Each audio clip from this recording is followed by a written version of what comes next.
3, 2, 1। दोस्तों आज मैं एक्सप्लेन करने वाला हूँ जीपर क्रीपर फिल्म के सेकंड चैप्टर को, जो कि मेरे हिसाब से इस फिल्म के पहले चैप्टर से ज्यादा बेहतर है, या फिर यूँ कहूँ कि इस सीरीज के सभी पार्ट से बेहतर। कहानी में हमें क्रीपर नाम के एक ऐसे खतरनाक मॉन्स्टर की कहानी बताई गई है जो कि हर 23 सालों में 23 दिन के लिए जागता है और अपने आप को इमोर्टल बनाने के लिए इंसानों का शिकार करता है। फिल्म की शुरुआत यही बताते हुए होती है कि 23 सालों के बाद क्रीपर फिर से जाग गया है और उसे जागे हुए 22 दिन हो गए हैं, यानी कि उसके पास एक और दिन है। फिल्म की शुरुआत होती है और हमें बिली नाम के एक बच्चे को दिखाया जाता है जो कि अपने खेतों में स्केरक्रो लगा रहा होता है। यहाँ पर हम उसके फादर को भी देखते हैं जिनका नाम जैक होता है। वो उससे कहते हैं कि तुम जल्दी से अपना काम पूरा कर लो। यहाँ पर उनका एक डॉगी भी होता है जो कि किसी को देखकर बार बार भौंक रहा था। यहाँ पर उस बच्चे का बड़ा भाई भी होता है। अपने फादर के कहे अनुसार वो खेत में सही से स्केरक्रो लगा रहा होता है। तभी वहाँ पर उस बच्चे को एक स्केरक्रो दिखता है जो कि काफी बड़ा और अजीब दिख रहा था, इसलिए वो उसे बड़ा गौर से देख रहा था। और जब वो बच्चा उस स्केरक्रो के पास जाता है तब वो पाता है कि उसके पंजे मूव कर रहे हैं। ये देखकर वो बहुत डर जाता है और फौरन से वहाँ से अपने भाई और अपने फादर की तरफ भागता है। लेकिन तभी वो स्केरक्रो अपनी जगह से उड़कर उस बच्चे का पीछा करने लगता है। दरअसल वो कोई स्केरक्रो नहीं होता बल्कि वो क्रीपर होता है जो कि अपने शिकार के लिए निकला था। वो छोटा बच्चा चीख चीख कर अपने फादर को आवाज लगा रहा होता है। उसके फादर भी उसकी आवाज सुन लेते हैं और वो एक गन लेकर अपने बड़े बेटे के साथ उसे ढूंढने के लिए जाते हैं। खेतों में जाकर वो देखते हैं कि कोई अजीब सी चीज बिली को अपने साथ खींचकर ले जा रही है। बिली भी अपने आप को आजाद करने की कोशिश कर रहा होता है, लेकिन देखते ही देखते वो क्रीपर बिली को लेकर आसमान में उड़ जाता है। उसका फादर और भाई देखते रह जाते हैं, वो बेचारे कुछ भी नहीं कर पाते। इसके बाद सीन चेंज होता है और अगले सीन में हमें एक स्कूल बस को दिखाया जाता है जिसमें कई सारे स्टूडेंट्स बैठे हुए थे। इन सब में हम स्कॉट नाम के एक लड़के को भी देखते हैं जो कि बस के आखिर में एकदम शांति से बैठा होता है। वो किसी बात को लेकर परेशान होता है। साथ ही ये बस सुनसान रास्तों से होकर आगे बढ़ रही होती है। तभी अचानक से बस का टायर पंचर हो जाता है, जिससे बस के अंदर बैठे मैनेजमेंट के लोग भी काफी परेशान हो जाते हैं, क्योंकि ये रोड सिटी और मेन रोड से काफी दूर था और साथ ही इस बंजर इलाके में किसी के भी फोन में सिग्नल नहीं आ रहे थे। बस के ड्राइवर और कोच जब नीचे आकर उस टायर को चेक करते हैं, पाते हैं कि टायर में एक तेज धार वाला हथियार घुसा हुआ है जिसे कि शूरिकीन या थ्रोइंग स्टार कहते हैं। साथ ही उस हथियार के ऊपर एक इंसानी दांत भी लगा हुआ था। साथ ही बस में एक न्यूज चल रही होती है जिसमें बताया जाता है कि एक पुराने चर्च में 300 से भी ज्यादा डेड बॉडीज के स्केलेटन मिले हैं जो कि 200 सालों से भी ज्यादा पुराने हैं। ये न्यूज सुनकर सभी स्टूडेंट्स हैरान हो जाते हैं और डर भी जाते हैं कि इतनी पुरानी डेड बॉडीज। तभी बस के अंदर बस की वो ड्राइवर आती है और वॉकी टॉकी से हेल्प के लिए कांटेक्ट करती है, लेकिन आगे से उसे कोई भी रेस्पॉन्स नहीं मिलता। कुछ दूरी पर 3 लड़कियां स्मोक कर रही होती है, लेकिन तभी वहाँ पर कोच आ जाता है जो कि उन्हें ऐसा करता देख लेता है, जिसे देखकर वो अपनी सिगरेट छिपा देती है। अब क्योंकि वो जान गया था कि वो स्मोक कर रही थी, इसलिए वो उनसे सिर्फ इतना कहता है कि स्मोक करने से कैंसर हो जाता है और इतना कहकर वो चला जाता है। अब इतनी देर में यहाँ पर वो बस ड्राइवर भी आ जाती है और इन लड़कियों के साथ मिलकर स्मोक करने लगती है।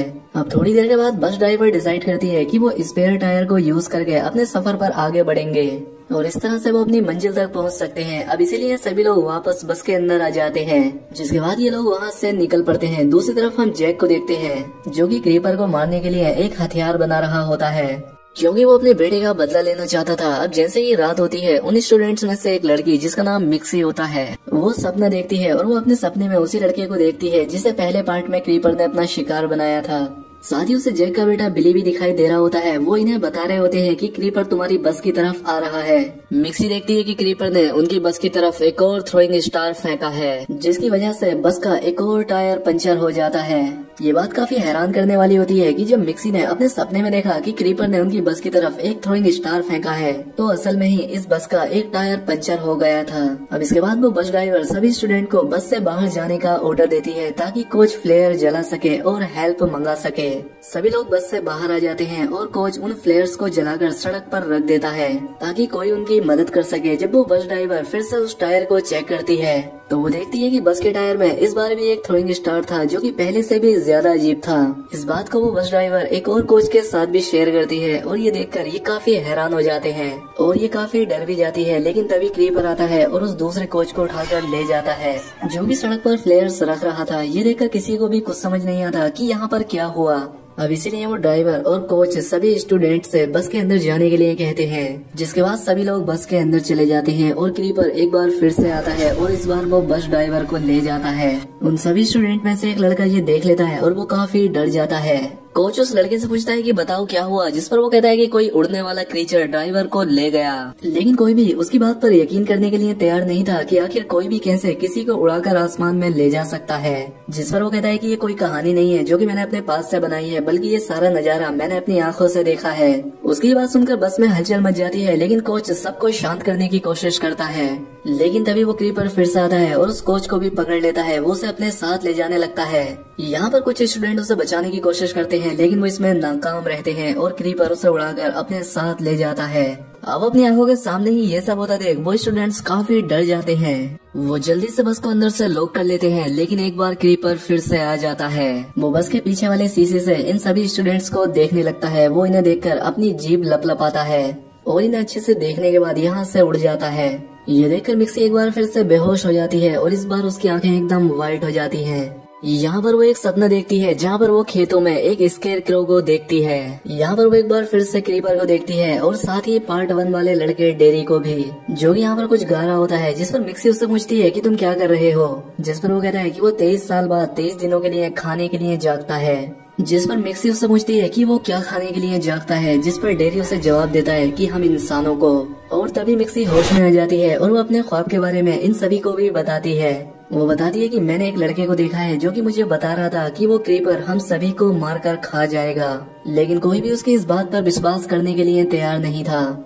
लेकिन मिक्सी की मेंटल कैपेसिटी काफी अच्छी थी, क्योंकि जब भी वो क्रीपर उनके आसपास कहीं होता तो वो दो लड़के अक्सर उसकी यादों में आ जाते थे, जो कि एक क्लू था कि कोई ना कोई खतरा आने वाला है। दूसरी तरफ जैक और उसका बेटा एक कार के पास पहुंचते हैं। वो पाते हैं कि इस कार की हालत काफी खराब थी। वो समझ जाते हैं कि ये सारा किया धरा उस क्रीपर का है। साथ ही कार में रखे बोगी टोकी पर कोई हेल्प मांग रहा था और वो उन्हीं स्टूडेंट्स में से एक लड़का था जो कि उन्हें पुलिस समझकर उनसे हेल्प मांग रहा था। वो कहता है कि वो डरावना क्रीचर हमें मार डालेगा, आप प्लीज आकर हमें बचा लीजिए। ये बात सुनकर जैक और उसका बेटा बताई हुई लोकेशन की तरफ बढ़ने लगते हैं। दूसरी तरफ वो क्रीपर बस के ऊपर आकर एक स्टूडेंट के सर को पकड़ लेता है। वो उसे अपने साथ ले जाने लगता है, लेकिन इनमें से एक स्टूडेंट लड़की उस क्रीपर की आंख में एक रॉड घुसा देती है। क्रीपर उस लड़के को छोड़ देता है, जिसके बाद वो अपनी आंख से उस रॉड को निकालता है।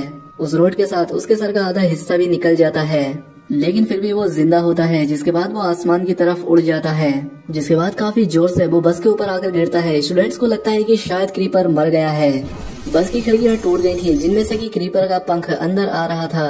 अब एक लड़का उस पंख को पकड़कर उसकी मजाक बनाने लगता है। तभी क्रीपर उस लड़के को पकड़ लेता है और उसका सर ही उसकी बॉडी से अलग कर देता है। अब उनमें से एक लड़की देखती है कि क्रीपर खुद ही अपना सर अलग करके फेंक रहा है और वो उसी स्टूडेंट के सर को अपनी गर्दन पर लगा लेता है और ऐसा करने के बाद वो उड़कर वहाँ से चला जाता है। अब उसके यहाँ से जाते ही ये लोग मौके का फायदा उठाकर बस से निकलकर भागने लगते हैं, ताकि ये लोग अपने लिए सेफ जगह ढूंढ सकें। और अब क्रीपर पीछे से उन स्टूडेंट्स का शिकार करने लगता है, जिसके बाद वो अपना एक नाइफ स्कॉट को मारता है, जिसकी वजह से स्कॉट एक पेड़ में फंस जाता है। उसके फ्रेंड उसे वहाँ से निकालने की कोशिश करते हैं। उसके सभी दोस्त उस नाइफ को निकालने में तो कामयाब हो जाते हैं, लेकिन फिर भी क्रीपर स्कॉट को उठाकर अपने साथ ले जाता है। उसकी फ्रेंड ये देखकर चिल्लाती रह जाती है। मिक्सी जो कि अपने ग्रुप से अलग हो चुकी थी, वो जैक और उसके बेटे को मिल जाती है। वो लोग मिक्सी को लेकर बस की तरफ बढ़ने लगते हैं। दूसरी तरफ एक स्टूडेंट बस के अंदर आता है, जिसमें 2 स्टूडेंट पहले से ही बस के अंदर मौजूद थे। वो उससे पूछते हैं कि कहीं क्रीपर तुम्हारे पीछे तो नहीं आया। वो कहता है कि नहीं, और हमें कोई भी सेफ प्लेस नहीं मिली, इसलिए मैं वापस आ गया। तभी क्रीपर वहाँ आकर जोर से उसके सर को दबाता है, जिससे वो बेहोश हो जाता है।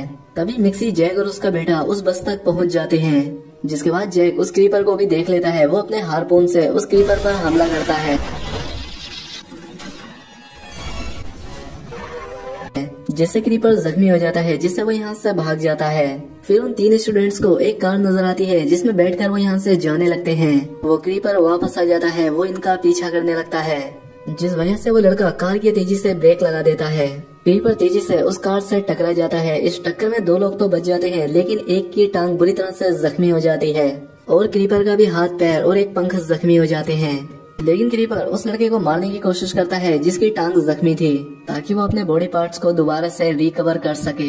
लेकिन तभी वहाँ पर एकदम ठीक समय पर जैक पहुँच जाता है। वो अपने हारपून से क्रीपर के सर पर हमला करता है, जिससे वो दूर जाकर गिरता है। क्रीपर हारपून को अपने सर से निकालने की काफी कोशिश करता है, लेकिन जैक यहाँ आकर कई बार हार्पून से क्रीपर पर अटैक करता है, क्योंकि वो अपने बेटे की मौत का बदला लेना चाहता था। लेकिन बावजूद इसके भी वो क्रीपर मरता नहीं, बल्कि वो सो जाता है, क्योंकि आज 23वां दिन था और उसके जागने के दिन पूरे हो गए थे।